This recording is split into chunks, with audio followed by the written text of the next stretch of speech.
আল্লাহ রাব্বুল আলামিন সূরা কাউসারের ভিতরে বলছেন, ফাসাল্লি লিরাব্বিকা ওয়ানহার। আমার নবী, আপনি আপনার রবের নামে নামাজ আদায় করুন এবং পশু কোরবানি করুন। পড়েন সুবহানাল্লাহ। আগে নামাজ, পরে কি? কোরবানি। এই জন্য রাসূল করিম সাল্লাল্লাহু আলাইহি ওয়াসাল্লাম বলছেন, ঈদুল আযহা দিবসে যেই ব্যক্তি ঈদের নামাজের আগে কোরবানি করলো, তার কোরবানি আদায় হলো না। সে শুধু গোশত খাওয়ার জন্যই কোরবানি করেছে, বরং তার কোরবানিটা পরিপূর্ণ আদায় হয়নি। এই জন্য কোরবানি আদায় হওয়ার জন্য পূর্ব শর্ত হচ্ছে আগে নামাজ। আগে কি? নামাজ। কিন্তু দুর্ভাগ্য, আমরা অনেকেই কোরবানি করার জন্য ব্যতিব্যস্ত, কিন্তু নামাজের ব্যাপারে আমরা উদাসীন। আমাদের অনেকের সাথে নামাজের সাথে সম্পর্ক নাই। এইরকম আছে না নাই? কথা বলতে হবে, আছে না নাই? আমার বন্ধুবান কন্ত দেখি, নামাজটা কি নফল না ফরজ? আর কোরবানি সমর্থ থাকলে ওয়াজিব। ঢালাও ভাবে আল্লাহ সবার উপর এটা ওয়াজিব করেন। যার এবিলিটি আছে, সমর্থ আছে, যেই লোক কোরবানি দেওয়ার মতো সমর্থ রাখে, নেশাব পরিমাণ সম্পদের মালিক, যেই ব্যক্তি তার প্রয়োজনীয় সম্পদ, তার কাছে যা থাকার দরকার, প্রয়োজন মেটানোর পরে কোনো ব্যক্তির কাছে যদি জিলহজ মাসের 10, 11 এবং 12 এই 3 তারিখের ভেতরে, এই 3টা দিনের ভেতরে যদি কোনো ব্যক্তি নেশাব পরিমাণ সম্পদের মালিক হয়, অর্থাৎ 52.5 তোলা রূপা অথবা 7.5 তোলা স্বর্ণের মালিক, অথবা এই সমপরিমাণ অর্থের মালিক হয়, ওই ব্যক্তির উপরে কোরবানি করাটা ওয়াজিব। তাহলে কন্ত দেখি, কোরবানি কি সবার উপরে ওয়াজিব? সবাই বলতে হবে সবার উপরে ওয়াজিব। আমার কথা যারা বুঝেন নাই তারা চুপ থাকবেন, আর যারা বুঝতে পারছেন তারা একটু আওয়াজ দিয়ে বলেন তো, কোরবানি কি ঢালাও ভাবে সবার উপরে ওয়াজিব? যার এবিলিটি আছে, সমর্থ আছে, তার উপরে ওয়াজিব। এখন প্রশ্ন হলো, তাহলে যার এবিলিটি নাই, সমর্থ নাই, সেও তো কোরবানি দেয়, তারটা কি হবে? যার এবিলিটি নাই, সমর্থ নাই, এরপরেও কোরবানি দেয়, এটা তার জন্য সুন্নাত। এটা তার জন্য কি? সুন্নাত। সে অতিরিক্ত সওয়াব অর্জন করল। কিন্তু আমার বন্ধুগণ, যার কাছে অর্থ নাই, সম্পদ নাই, এই লোকটা যদি কোরবানি না করে তাহলে তার কিন্তু কোনো গুনাহ হবে না। আর অন্য একজন ব্যক্তি কোরবানি করলো, অর্থ আছে, সম্পদ আছে, বিশাল বড় একটা গরু ক্রয় করলো, বিশাল বড় মহিষ ক্রয় করলো, কোরবানি দিল, কিন্তু ফজরের নামাজ আদায় করলো না। কন্ত দেখি, তার উপরে ফজরের নামাজটা বেশি গুরুত্বপূর্ণ ছিল না কোরবানিটা বেশি গুরুত্বপূর্ণ ছিল? ফজরের নামাজ ওটা ফরজে আইন, ওটা ঢালাও ভাবে সবার উপরে ফরজ। কে করেছেন? সবাই বলতে হবে, কে করেছেন? আল্লাহ। কিন্তু দুর্ভাগ্য, আমাদের দেশে এরকম অসংখ্য মানুষ আছে, ঈদের নামাজেও আসে না, আর বাকি নামাজ তো পড়েই না। এরকম অসংখ্য মানুষ আছে না? কোরবানি দেওয়ার জন্য পাগল, আসলে মূল উদ্দেশ্য কোরবানি না, উদ্দেশ্য হলো গোশত খাওয়া। উদ্দেশ্য কি? গোশত খাওয়া। আল্লাহ রাসূল সাল্লাল্লাহু আলাইহি ওয়াসাল্লাম বলেছেন, যেই ব্যক্তি ঈদগাহে এলো, ঈদুল আযহার নামাজ আদায় করলো, অতঃপর সে আল্লাহর নামে পশু কোরবানি করলো, জবাই করলো, সে সুন্নাত মানলো, তার কোরবানিটা পরিপূর্ণ হলো। এখন আমরা যারা শরীকে কোরবানি করি, আছে না এরকম? শরীকে কোরবানি দেয়, কিন্তু দেখা গেল 7 শরীকের কোরবানির ভেতরে কোন একজন শরীকের একজন ব্যক্তি ঈদের নামাজ পড়েন। তাহলে এবার কন্ত দেখি, আপনার কোরবানিটা কি হইল? ওই একজনের কারণে আপনাদের বাকি 6 জনের কোরবানি কিন্তু বাতিল হয়ে গেল, নষ্ট হয়ে গেল। এই জন্য শরীক নির্ণয় করতে গেলেও পরে খুব বিচক্ষণতার সঙ্গে শরীক নির্ণয় করতে হবে। একটা লোক নামাজই পড়ে না, আপনি তারে আপনার কোরবানির শরীকে নিলেন। একটা লোকের অর্থই হালাল না, হারাম পন্থায় উপার্জন করলো, আপনি এরকম একজন লোককে আপনি কোরবানিতে শরীক অংশীদার করলেন, তো ওই একটা নাপাকির কারণে, অপবিত্রতার কারণে আপনাদেরটাও নষ্ট হয়ে গেল। এই জন্য কোরবানির যখন অংশীদার হিসেবে যখন কাউকে সঙ্গে নেবেন, দেখতে হবে লোকটা নামাজি নাকি, লোকটা তাকওয়াবান কিনা, এবং লোকটার অর্থটা হালাল পন্থায় উপার্জিত কিনা, এটা দেখার পরে কোরবানি করতে হবে। কারণ এই কোরবানি পৃথিবীর কাউকে দেখানোর জন্য নয়, এটা কার সন্তুষ্টির জন্য? আরো জোরে বলেন কার? কোরবানি শব্দের অর্থই হলো আল্লাহর নৈকট্য অর্জন করা। তা আল্লাহর নৈকট্য অর্জন করতে হলে পরে আপনি যেই টাকা দিয়া, যেই সম্পদ দিয়ে আপনি পশুটা ক্রয় করবেন, সেটা কি হালাল হওয়া দরকার না হারাম হওয়া দরকার? আচ্ছা, যারা হারাম পন্থা উপার্জন করে আপনারা কি সেই লোকগুলোর ভালো জানেন? একটা লোক সুদের টাকা লাগায়, সুদ খায়, আরেকটা লোক অন্যায় অপরাধ করে মানুষের উপরে জুলুম করে তার সম্পদ আত্মসাৎ করে। এই লোকগুলোর কি সমাজের কেউ ভালো জানে? এই লোক যা উপার্জন করে, যা খায়, লোকজন তারে ঘৃণার চোখে দেখে। যদিও সেই বড় কাতল মাছ দিয়া প্রতিদিন খাবার খায়, প্রতিদিন সে পোলাও কোরমা খায়, কিন্তু মানুষের চোখে লোকটা মোটেও ভালো না। এখন এই রকম অসৎ পন্থা উপার্জিত সম্পদ দিয়া পশু ক্রয় করে আল্লাহর জন্য যদি কোরবানি করে, আল্লাহ তারে খুব পছন্দ করবে না? এই জন্য প্রিয় বন্ধুগণ, সম্পদটা হতে হবে হালাল। সম্পদটা হতে হবে কি? হালাল। ওই যে আপনারা সকলেই জেনে থাকবেন, হযরত আদম আলাইহিস সালাতু ওয়াস সালামের দুই সন্তান কোরবানি দিয়েছেন। কোরবানির ইতিহাস হচ্ছে হযরত আদম আলাইহিস সালাম থেকেই। সুবহানাল্লাহ। আল্লাহ রাব্বুল আলামিন কোরআনুল কারীমের ভিতরে অত্যন্ত চমৎকার ভাবে এই কথাগুলো তুলে ধরেছেন। আল্লাহ পাক বলেছেন, ওয়ালি কুল্লি উম্মাতিন জাআলনা মানসাকাল লিয়াযকুরু ইসমাল্লাহি আলা মা রাযাকাহুম মিন বাহিমাতিল আনআম। আল্লাহ তাআলা বলেছেন, পৃথিবীর মানুষেরা, আমি প্রত্যেক জাতির উপরে কোরবানির বিধান দিয়েছি। প্রত্যেক জাতিকে, অর্থাৎ যত নবীরা এসেছেন সব নবীদের জন্য আল্লাহ তাআলা কোরবানির বিধান দিয়েছিলেন। কেন দিলেন? লিয়াযকুরু ইসমাল্লাহি আলা মা রাযাকাহুম মিন বাহিমাতিল আনআম, যাতে করে তাদের কাছে গৃহপালিত যে চতুষ্পদ জন্তু আছে তারা যেন সেগুলো জবাই করার সময় আমি আল্লাহর নাম উচ্চারণ করে। পড়েন সুবহানাল্লাহ। আচ্ছা, আমরা যখন পশু জবাই করি তখন কার নাম উচ্চারণ করি? সবাই বলেন কার নাম? পশু জবাইয়ের সময় আমরা বলি বিসমিল্লাহি আল্লাহু আকবার। হে আল্লাহ, আমি তোমার নামে শুরু করলাম, তুমিই সবচেয়ে বড়। পড়েন সুবহানাল্লাহ। আমার বন্ধুগণ, এই কোরবান আল্লাহ তাআলা বলছেন প্রত্যেক জাতির জন্য তিনি দিয়েছেন। তাইলে আদম আলাইহিস সালাম থেকে তো এই মানব জাতির সূচনা। সে আদম আলাইহিস সালামের সেই সময়কালে আল্লাহ তাআলা কোরবানির যে বিধান দিয়েছিলেন সেই ব্যাপারে কোরআনুল কারীমে অত্যন্ত চমৎকার ভাবে আল্লাহ তাআলা আলোচনা করেছেন। আল্লাহ রাব্বুল আলামিন বলছেন, ওয়াতলু আলাইহিম নাবা আবনাই আদম বিল হক إذ قربا قربانا فتقبل من أحدهما ولم يتقبل من الآخر قال لأقتلنك قال إنما يتقبل الله من المتقين পড়েন আল্লাহু আকবার। আল্লাহ তাআলা তার নবীকে বলছেন, ওয়াতলু আলাইহিম নাবা আবনাই আদম বিল হক। হে আমার নবী, আপনি আহলে হাদিস যারা আছে, আহলে বাইত, আহলে কিতাব যারা আছে, আপনি তাদেরকে শোনা দেন হযরত আদম আলাইহিস সালামের সন্তানদের কোরবানির প্রকৃত ইতিহাস। আহলে কিতাব কারা? আহলে কিতাব হলো তারা যারা মুসা আলাইহিস সালামের ধর্মের অনুসরণ করছিল। পরবর্তীতে মুহাম্মদ সাল্লাল্লাহু আলাইহি ওয়াসাল্লাম যখন ইসলাম নিয়ে এসেছেন তারা সেটাকে কবুল করেনি। আল্লাহ তাআলা বলছেন, সেই ইহুদি জাতিদেরকে শোনা দাও হযরত আদম আলাইহিস সালামের কোরবানির প্রকৃত ইতিহাস। আল্লাহ তাআলা বলেছেন, হযরত আদম আলাইহিস সালামের দুই সন্তান কোরবান দিয়েছে। إذ قربا قربانا فتقبل من أحدهما ولم يتقبل من الآخر। দুইজন কোরবানি দিল, একজনের কোরবানি আল্লাহ তাআলা কবুল করেছেন, অপরজনেরটা আল্লাহর কাছে কবুল হয়নি।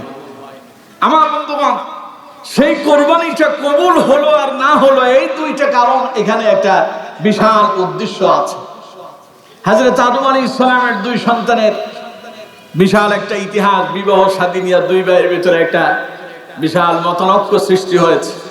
আল্লাহ তাআলা পরবর্তীতে হযরত আদম আলাইহিস সালামের কাছে ওহী প্রেরণ করলেন, আদম সন্তানদেরকে বলো তারা যেন আল্লাহর রাস্তায় কোরবানি দেয়, যার কোরবানি কবুল হবে তার জন্য তুমি যে সিদ্ধান্ত গ্রহণ করেছো সেটাই মঞ্জুর হবে। আমার বন্ধুগণ, ইতিহাস আপনারা অনেকেই জানেন, এই জন্য আমি সেই দিকে যাচ্ছি না। হযরত আদম আলাইহিস সালামের দুই সন্তান, একজনের নাম হাবিল, আরেকজনের নাম কাবিল। হাবিল ছিল হযরত আদম আলাইহিস সালামের সন্তানের ভেতরে যেটা ছিল বাবার অনুগত এবং আল্লাহ রাব্বুল আলামিনের প্রতি একনিষ্ঠভাবে ঈমানের উপর ইস্তেকামত ছিলেন। আর অন্যদিকে কাবিল ছিল বাবার অবাধ্য, বাবার কথা অমান্য করেছে। আমার বন্ধুগণ, সেই সুবাদে আল্লাহ রাব্বুল আলামিন কোরবানি করতে বললেন, দুই ভাই কোরবানি দিলেন। হাবিল ছিলেন রাখাল, হাবিলের কাছে ছিল ওট, ভেড়া, দুম্বা, এগুলো তিনি লালন পালন করতেন। আদম আলাইহিস সালাম বললেন, বাবারা তোমরা কোরবানি করো। কোরবানি করলেন হাবিল। তার কাছে থাকা একটা ভেড়া উত্তম হৃষ্টপুষ্ট দেখে একটা দুম্বা সে আল্লাহর জন্য পছন্দ করলো। আর অন্যদিকে কাবিল, সে ছিল কৃষক, সে শস্য উৎপাদন করত। সে তার শস্যগুলোকে আলাদা করলো, সেখান থেকে বাছাই করে মন্দটাকে আল্লাহর জন্য পছন্দ করলো আর ভালোটা নিজের জন্য রেখে দিল। দুই ভাই কোরবানি দেওয়ার পরে আল্লাহ রাব্বুল আলামিন বলছেন, তাদের দুইজনের কোরবানি থেকে একজনেরটা আল্লাহর দরবারে পছন্দ হয়েছে, অপরজনেরটা আল্লাহর কাছে পছন্দ হয় নাই। আল্লাহ রাব্বুল আলামিন বলছেন, إذ قربا قربانا فتقبل من أحدهما ولم يتقبل من الآخر। ওরা দুইজন কোরবানি দিল, দুইজনের ভেতরে একজনের কোরবানি আল্লাহর দরবারে মঞ্জুর হলো আর অপরজনের কোরবানি আল্লাহর কাছে পছন্দ হলো না। আল্লাহ অন্যটা পছন্দ করলেন না, কবুল করলেন না। কবুল হয়েছে যারটা, তার নাম হাবিল। যারটা কবুল হয়েছিল তার নাম কি? হাবিল। আর যারটা কবুল হয় না তার নাম। এখন প্রশ্ন হইল, চাইলে জানলো কেমনে কবুল হয়েছে? তৎকালীন সময়ে কোরবানির বিধানটা এমন ছিল না যে পশু একটা জবাই করলাম আর সবাই ভাগ বটরা করে বাড়িতে নিয়ে রান্না বান্না করে খেয়ে ফেললাম। বিষয়টা এরকম ছিল না। বস্তু দিয়া কোরবানি দেওয়া হতো, পাহাড়ের উপর রেখে আসা হতো। আসমান থেকে এক খণ্ড মেঘ আসতো আর ওটা ভাস্প করে দিত, সেখান থেকে জ্বালিয়ে দিত। যেটা সেখান থেকে উদাও হয়েছে, গায়েব হয়ে গেছে, অদৃশ্য হয়ে গেল, বোঝা যেত আল্লাহ ওটাকে পছন্দ করেছেন, তিনি তার কাছে এটা নিয়ে নিয়েছেন। পড়েন সুবহানাল্লাহ। আমার বন্ধুগণ, এখন দুইজনের একজনের কোরবানি কবুল হলো, আরেকজনের কোরবানি কবুল হইল না। যারটা কবুল হইল না তার মেজাজ ভালো না খারাপ? কথা কয় না, ভালো না খারাপ? কত খারাপ হয়েছে শোনেন। আল্লাহ রাব্বুল আলামিন বলছেন, আল্লাহ রাব্বুল আলামিন বলছেন, তাদের ভেতরে একজনের কোরবানি কবুল হলো, অপরজনের কোরবানি আল্লাহ তাআলা কবুল করলেন না। যার কোরবানি আল্লাহ পছন্দ করলেন না, সেই কাবিল তার ভাই হাবিলকে লক্ষ্য করে বলল, ক্বালা লা আকতুলান্নাক, আমি তোমারে হত্যা করব। বলেন নাউযুবিল্লাহ। পৃথিবীর প্রথম কোন মানুষকে হত্যা করার ব্যাপারে এই প্রথম একটা ধমক, ভয় ভীতি প্রদর্শন করা হচ্ছে, আমি তোমাকে হত্যা করব। আপন ভাই তার ভাইকে বলছে। কাবিল বলল, ক্বালা লা আকতুলান্নাক, আমি তোমারে হত্যা করব। যাবে। তার ছোট ভাই হাবিল বললেন, আমার ভাই শোনো, ক্বালা ইন্নামা ইয়াতাকাব্বালুল্লাহু মিনাল মুত্তাকিন। রাগ করতেছো কেন? তোমার কোরবানি আল্লাহ কেন পছন্দ করে নাই তুমি কি জানো না? ক্বালা ইন্নামা ইয়াতাকাব্বালুল্লাহু মিনাল মুত্তাকিন, আল্লাহ তো মুত্তাকিদের কোরবানিকেই তিনি পছন্দ করেন। পড়েন সুবহানাল্লাহ। তার মানে তোমার অন্তরে আল্লাহ ভীরুতা নাই, তোমার অন্তরের ভিতরে তাকওয়া নাই, তোমার অন্তরের ভিতরে ফরেজগারিতা নাই, এই জন্য তোমারটা আল্লাহ কবুল করেন নাই। আমার অন্তরে পরিশুদ্ধতা আছে, তাকওয়া আছে, আল্লাহর ভয় আছে বলেই আল্লাহ আমারটারে পছন্দ করেছেন। পড়েন সুবহানাল্লাহ। তাইলে আপনি যে কোরবানি করতেছেন, আপনার কোরবানি দেওয়ার জন্য গোশত খাওয়া যদি আপনার উদ্দেশ্য হয়, আপনি মনে করলেন কোরবানি এলো, একটা বড় দেখে গরু জবাই করলাম, লোকজন আমারে বাহবা দেবে, এই যদি আপনার উদ্দেশ্য হয় তাইলে আপনার কোরবানি ওই যে কাবিলের মতো আল্লাহর কাছে পছন্দ হবে না। আল্লাহর কাছে যদি আপনার কোরবানিটা গ্যারান্টেড করতে চান, তাহলে আপনার দায়িত্ব হলো হাবিলের মতো অন্তরে তাকওয়া রাখতে হবে, আল্লাহ ভীতি অন্তরের ভেতরে জাগ্রত করতে হবে। ফরেজগারিতার পথ অবলম্বন করে আপনি যদি আল্লাহর রাস্তায় কোরবানি করেন, সেই কোরবানিটাকে আল্লাহ তাআলা পছন্দ করেন আর কবুল করেন। পড়েন সুবহানাল্লাহ।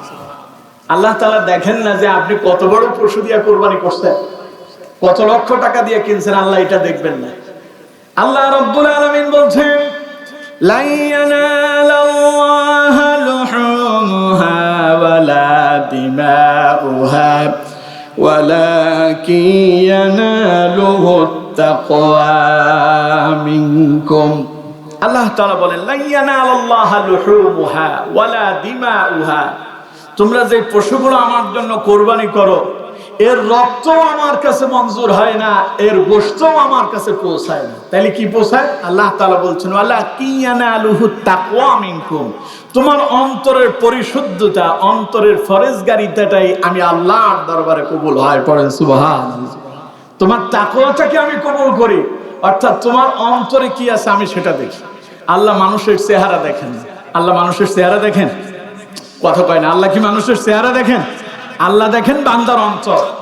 আল্লাহ যদি মানুষের চেহারা দেখতো, হযরত বেলাল রাদিয়াল্লাহু তাআলা আনহুর মতো কালো মানুষটা হেদায়েত পেত না। আল্লাহ বান্দার অন্তর দেখে বলে হযরত বেলালের মতো কালো মানুষটাও আল্লাহর দরবারে মঞ্জুর হয়েছেন। পড়েন সুবহানাল্লাহ। হযরত বেলাল একদিন মসজিদে নববীতে এক কোণে বসে গুনগুন করে কান্না করছেন। নবীজি হযরত বেলালকে বললেন, বেলাল কাঁদো কেন? তোমার কি শরীর খারাপ হয়েছে নাকি? হযরত বেলাল বললেন, ইয়া রাসূলুল্লাহ, আমার শরীর খারাপ হয়নি। নবীজি বললেন, বেলাল তাহলে কাঁদো কেন? হযরত বেলাল বললেন, ইয়া রাসূলুল্লাহ সাল্লাল্লাহু আলাইহি ওয়াসাল্লাম, হুজুর আমি আনন্দে কান্না করতেছি। নবীজি বললেন, বেলাল কি এমন আনন্দ তুমি পেয়েছো, কেন কান্না করতেছো, একটু খুলে বলো তো দেখি। হযরত বেলাল বললেন, ইয়া রাসূলুল্লাহ, আমি আল্লাহর দরবারে শুকরগুজার হচ্ছি এই জন্য, আল্লাহ রাব্বুল আলামিন হেদায়েতের মালিকানা আপনাকে না দিয়া তিনি তার হাতে রেখেছেন। বলে আমার মতো কালো মানুষটাকে আল্লাহ রাব্বুল আলামিন হেদায়েত দিয়া কোরআনের জন্য কবুল করলেন। আপনি নবীর পেছনে দাঁড়ায় আমি প্রতিদিন ইকামত দেওয়ার মতো সৌভাগ্য অর্জন করতে পেরেছি। আল্লাহ রাব্বুল আলামিন যদি আপনার হাতে যদি হেদায়েতের চাবিটা দিতেন, হতে পারতো আপনার চাচা আবু লাহাব, হতে পারতো আপনার চাচা আবু জাহেল, তারাই আপনার পেছনের সারিতে দাঁড়াতো। আল্লাহ রাব্বুল আলামিন আমাকে ঈমানের জন্য কবুল করেছেন বলে আমি আল্লাহর শুকরিয়া আদায় করি আর এই জন্য কান্না করি। সুবহানাল্লাহ। তাহলে আল্লাহ দেখবেন আপনার অন্তর। আল্লাহ আপনার কি দেখবেন? অন্তর দেখবেন। কত বিশাল পশু জবাই করলেন, কত লক্ষ টাকা দিয়ে কিনলেন, তা আল্লাহ দেখবেন না। এজন্য প্রিয় বন্ধুগণ আমার, কুরবানি দেওয়ার জন্য পূর্ব শর্ত হলো তাকওয়া। পূর্ব শর্ত কি? তাকওয়া। ফরেজগারিতে থাকতে হবে, আল্লাহর অনুগত হতে হবে। যদি আল্লাহর অনুগত হতে পারে, তাহলে আল্লাহ রাব্বুল আলামিনের দরবারে আপনার কোরবানি মঞ্জুর হয়ে যাবে। পড়েন সুবহানাল্লাহ। সম্মানিত বন্ধুগণ, প্রিয় ভাই সাহেব, তাহলে যেই কথা বলছিলাম, কোরবানির পূর্ব শর্ত হলো অন্তরে থাকা লাগবে আল্লাহর তাকওয়া, আল্লাহর ভয় থাকতে হবে। তাকওয়া মানে ফরেজগারিতা, তাকওয়া মানে ভয়। এই অন্তরের ভেতরে আল্লাহকে জায়গা দিতে হবে। আপনি যেখানেই থাকেন, যে অবস্থায় থাকেন, এই কথা আপনার অন্তরে থাকতে হবে। আমি যাই করছি, পৃথিবীর কেউ জানুক আর না জানুক, কেউ দেখুক আর না দেখুক, যিনি আমাকে সার্বক্ষণিক পর্যবেক্ষণ করছেন তিনি কে? যিনি আমাকে সব সময় দেখেন তিনি কে? পৃথিবীর সকলের চোখে ফাঁকি দেওয়া যায়, একজনের চোখে ফাঁকি দেওয়া যায় না, তিনি আল্লাহ। এই জন্য আমার বন্ধুমান, তাকওয়া এমন একটা জিনিস, আল্লাহ রাব্বুল আলামিন তিনি দুনিয়ার মানুষদেরকে যারা আল্লাহর প্রতি ঈমান এনেছে, বিশ্বাস করেছে, কালেমা যারা বিশ্বাস করেছে, কালেমা যারা মুখে উচ্চারণ করেছে, আল্লাহ তাআলা তাদেরকে লক্ষ্য করে বলছেন, ইয়া আইয়ুহাল্লাযীনা আমানুত্তাকুল্লাহা হাক্কা তুকাতিহি ওয়া লা তামুতুন্না ইল্লা وأنتم مسلمون পড়েন সুবহানাল্লাহ। আল্লাহ তাআলা বলছেন, হে ঈমানদারেরা, হে মুমিনেরা, ইয়া আইয়ুহাল্লাযীনা আমানুত্তাকুল্লাহ, ঈমানদারেরা আল্লাহকে ভয় করো। হাক্কা তুকাতি, যেমনই ভয় করার দরকার, প্রকৃত ভয় যেটা, সেই ভয়টা করো। সেই প্রকৃত ভয়টা কি? যখন আপনি গান বাজনা শুনতে যাবেন, যখন আপনি সিনেমা দেখতে যাবেন, যখন আপনার অন্তরের ভেতরে পরনারীর প্রতি আপনার আকর্ষণ জেগে যাবে, আপনার অন্তরের ভেতরে কোন ধরনের খারাপ চিন্তা ভাবনা আসবে, এমন অবস্থায় আল্লাহ রাব্বুল আলামিন বললেন, বান্দা ভয় করো। তুমি যদি সিনেমা দেখো, এই সিনেমা দেখে তাকে যিনি হারাম করেছেন, বলেন তো দেখি তিনি কে? ভয় করো, আল্লাহ তোমাকে দেখছে। ভয় শুধু করো না, করার মতো করো। আল্লাহ দেখছেন, এই কথা মহাসত্য। আল্লাহর ভয়ে সিনেমা থেকে ফিরে আসো। যখন তুমি গান শুনতে যাচ্ছ, অন্তরের ভেতরে আল্লাহর সেই ভয় জাগ্রত করো, আল্লাহ আমাকে দেখছেন, সুতরাং আল্লাহ যদি আমাকে পাকড়াও করে, আল্লাহ যদি আমারে ধরে, বাঁচার কোনো উপায় আছে? কথা বলেন, উপায় আছে? আপনারা অনেকে মনে করেন, কই কে ধরে, কে আমাদেরকে ধরবে? আমরা তো দেখি না যে আল্লাহ আমাদেরকে ধরে। আমার বন্ধুগণ, আল্লাহর ধরাটা, আল্লাহর মাইটটা, এটা সাধারণত স্বাভাবিক চোখে দেখা যায় না। আল্লাহ যখন ধরে, তখন আল্লাহ তারে নাস্তানাবুদ করে দুনিয়া থেকে ছাড়ে, ঠিক কিনা? আল্লাহ বলছেন, ইন্না বাতশা রাব্বিকা লাশাদীদ, আল্লাহর ধরা কঠিন ধরা, আল্লাহর পাকড়াও বড়ই ভয়াবহ। আল্লাহ ধরেছিলেন ফেরাউনকে, আল্লাহ ধরেছিলেন নমরুদকে, আল্লাহ ধরেছিলেন কারুনকে। এক একটাকে পৃথিবী থেকে নিশ্চিহ্ন করেছেন এমন ভাবে, পৃথিবীর মানচিত্রে ইতিহাস হয়ে থাকবে, যা কখনো মুছে যাবে। ফেরাউনের লাশ এখনো আছে না নাই? কথা বলে না, আছে না নাই? মিশরের জাদুঘরে আছে। আমার বন্ধুগণ, এই ফেরাউনকে আল্লাহ তাআলা এখনো পর্যন্ত অক্ষত রেখেছেন। কেন? পৃথিবীর মানুষদেরকে বলছেন, কুল সিরু ফিল আরদ সুম্মা আনজুরু কাইফা কানা আকিবাতুল মুকাজ্জিবিন। ও পৃথিবীর মানুষেরা, আমার দুনিয়াটা ঘুরে ঘুরে দেখো, মিথ্যাবাদীদের পরিণতি কত ভয়াবহ হয়েছে। সুতরাং তুমি আল্লাহরে ভয় করে ফিরে আসো আল্লাহর দিকে। আল্লাহরে ভয় করে ছেড়ে দাও সিনেমা, আল্লাহরে ভয় করে ছেড়ে দাও গান বাজনা অশ্লীলতা, আল্লাহরে ভয় করে সন্ত্রাসী কর্মকাণ্ড ছাড়ো, মদ জুয়া ইয়াবার মতো নিকৃষ্ট কাজ থেকে ফিরে আসো। আল্লাহরে ভয় করে অশ্লীলতা থেকে বিরত থাকো। আল্লাহর ভয়ে তুমি তোমার জীবনটাকে আল্লাহ এবং তার রাসূলের পথে পরিচালনা করো। পড়েন সুবহানাল্লাহ। এই আদেশ কার? আরো জোরে বলেন, এই আদেশ কার? আল্লাহ বলছেন, হাক্কা তুকাতি, ভয় করার মতো করো। এরপরে আল্লাহ রাব্বুল আলামিন বলছেন, ওয়ালা তামুতুন্না ইল্লা ওয়া আনতুম মুসলিমুন। খবরদার, মুসলমান না হয়ে মৃত্যুবরণ করো না। আমার বন্ধুগণ, তার মানে খালি কালেমা পড়ছেন, এর নাম মুসলমান নয়। কালেমা আপনি যেটা পড়ছেন, লা ইলাহা ইল্লাল্লাহ মুহাম্মাদুর রাসূলুল্লাহ সাল্লাল্লাহু আলাইহি ওয়াসাল্লাম, এই কালেমা একজন অমুসলিমকে জিজ্ঞাসা করেন, দেখবেন আপনার চাইতে আরো ভালো বলতে পারে। তার মানে সে কি মুসলমান? কথা বলে না, সে কি মুসলমান? না। তার মানে মুসলমান এবং মুমিন, ইমানদার এবং মুসলমান, এই দুইটা কিন্তু আলাদা ক্যাটাগরি। দুইটার আলাদা আলাদা বৈশিষ্ট্য আছে। ইমানদার কারে বলে? যিনি পড়েছেন লা ইলাহা ইল্লাল্লাহ মুহাম্মাদুর রাসূলুল্লাহ।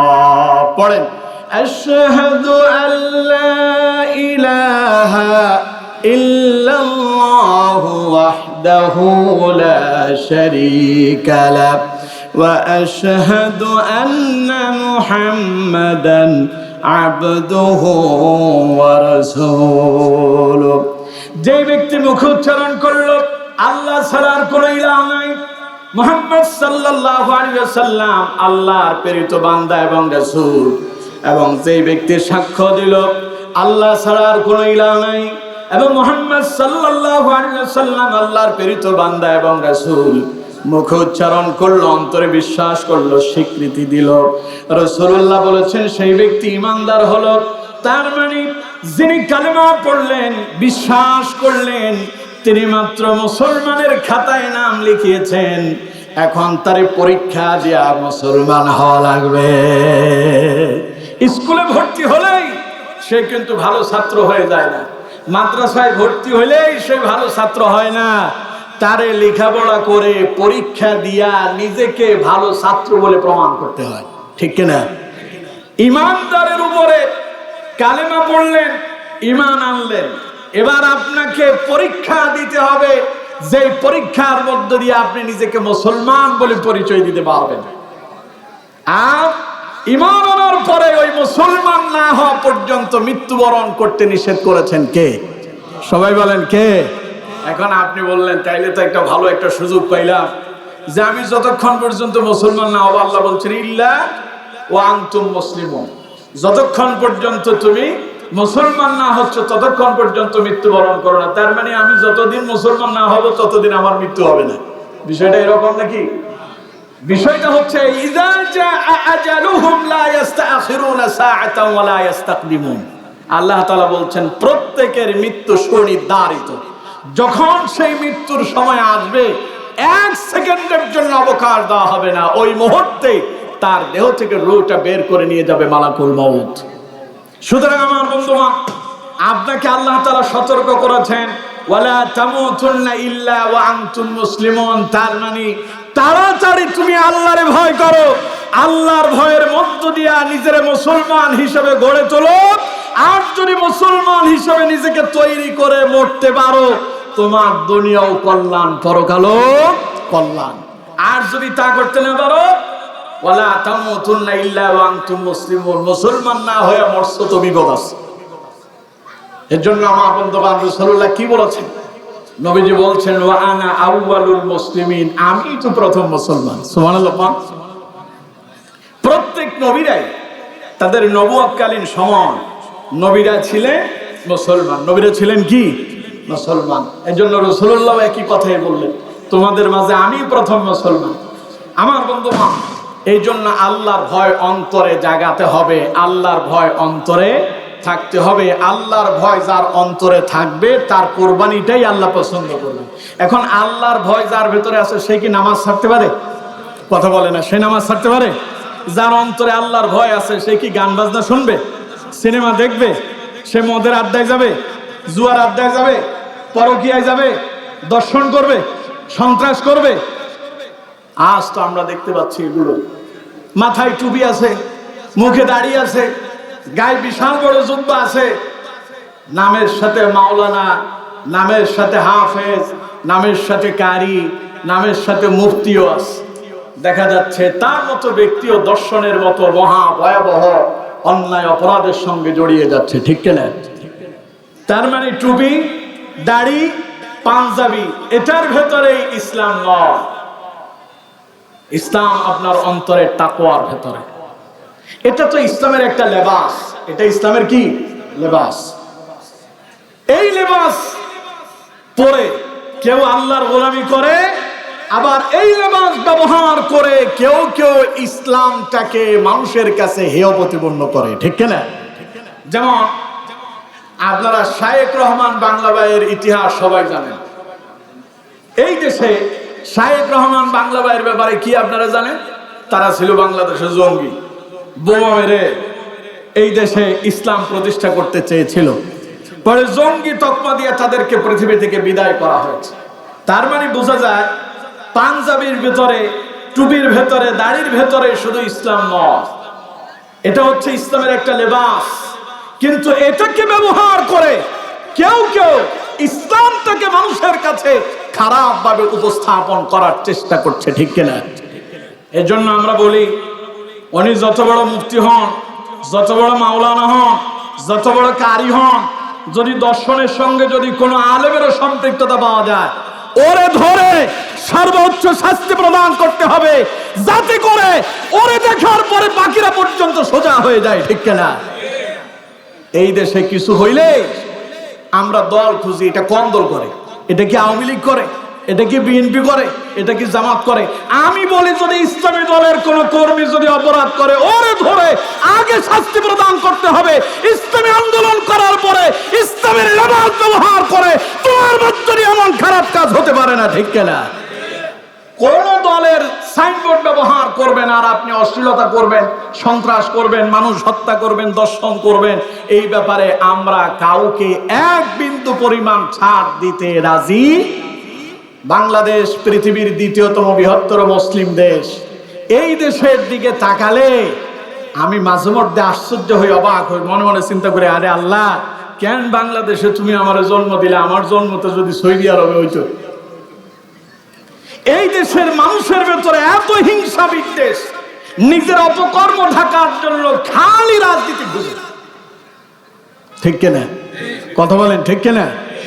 রামি স্যারে হত্যা করলো একজন, খুঁজতেছে ওইটা কোন দল করে। আরে দল কি হবে? অপরাধীর কোনো দল নাই। অপরাধীর কোনো দল আছে? কথা বলেন, অপরাধীর কোনো দল আছে? সন্ত্রাসের কোনো দল নাই, চাঁদাবাজের কোনো দল নাই। এরা হচ্ছে সমাজের জন্য, রাষ্ট্রের জন্য বোঝা। এদেরকে সবার আগে শাস্তির আওতায় আনতে হবে। ঠিক কিনা? আজ আমরা যাচ্ছি, মুসলমানের ঘরে জন্মগ্রহণ করা সন্তানটা ইয়াবাখোর হয়ে যাচ্ছে। আপনার সন্তান আপনার অবর্তমানে কোথায় যায়, কি করে, আপনি বাপ, আপনার কোনো খবরই নেই। আমার বন্ধুগণ, আমার সন্তানকে নিয়ন্ত্রণ করার দায়িত্ব আমার। ঠিক কিনা? জোরে বলেন, ঠিক কিনা? আর সমাজের দায়িত্ব হচ্ছে, যারা সমাজের নেতৃত্ব দেবেন, সমাজে যারা অপকর্ম করে এদেরকে ধরে শাস্তির আওতায় আনার দায়িত্ব তাদের। কিন্তু এখন আমার দেশে এমন এমন নেতা আছে, নেতা কি ধরবে? নেতার নিজের চরিত্রে ঠিক নাই। ঠিক কিনা? নেতা সারা রাত মদ গাঁজা নেশার সাথে সম্পৃক্ত, আবার নেতা বলে মাদকের ব্যাপারে জিরো টলারেন্স, কোনো ছাড় নাই। কিন্তু দেখা যায় নেতা নিজেই রাত্রিবেলায় ওই আকাম কুকাম করে। এই কর্মী যখন মাদকের সাথে সম্পৃক্ত হয়ে ধরা পড়ে, আবার থানা থেকে দেখা যায় সেই নেতার কলেই আবার জামিন পেয়ে যায়। ঠিক কিনা? তো ভালো হবেন কেমনে? এর জন্য আগে আমার নিজেদেরকে, আমাদের প্রত্যেককে যার যার জায়গা থেকে আগে ঠিক হইতে হবে। তো রাষ্ট্র সোজা হয়ে যাবে, জনগণ সোজা হয়ে যাবে। আল্লাহর ভয় অন্তরের ভেতরে জাগ্রত করতে হবে। আল্লাহর ভয় অন্তরে নাই, আপনার কুরবানিও নাই, নামাজও নাই, হজও নাই, যাকাতও নাই, কোনো কিছু আল্লাহর দরবারে কবুল হবে না।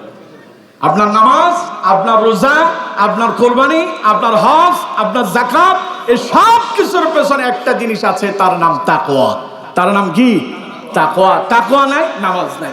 যার কাছে তাকওয়া নাই তার কাছে হজ নাই, যার কাছে তাকওয়া নাই তার কাছে ইসলাম নাই, যার কাছে তাকওয়া নাই তার কাছে আল্লাহর ভীতি নাই। এই জন্য তাকওয়া অন্তরে থাকলেই নামাজ থাকবে, রোজা থাকবে, হজ থাকবে, যাকাত থাকবে, কোরবানি দিবেন, আল্লাহ কবুল করে নেবেন। ঠিক কিনা?